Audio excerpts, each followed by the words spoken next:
কে উম্মে সালামা রাদিয়াল্লাহু আনহু এর ঘরে এক কাপড়ে সালাত আদায় করতে দেখেছেন। তিনি রাসূল সাল্লাল্লাহু আলাইহি সাল্লাম সে কাপড়ের উভয় প্রান্ত নিজের উভয় কাঁধে রেখেছিলেন।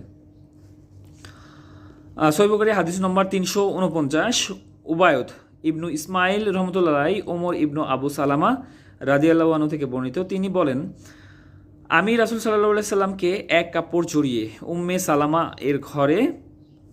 সালামা রাদিয়াল্লাহু আনহু এর ঘরে এক কাপড়ে সালাত আদায় করতে দেখেছি, যার উভয় প্রান্ত উভয় কাঁধের ওপর রেখেছিলেন। সহিহ বুখারী হাদিস নম্বর 350। ইসমাইল ইবনু আবু ওয়াইস রহমতুল্লাহ আলাইহি উম্মে হানি বিনত আবু তালিব রাদিয়াল্লাহু আনহা বলেন, আমি বিজয়ের বছর রাসূল সাল্লাল্লাহু আলাইহি সাল্লাম এর কাছে গিয়ে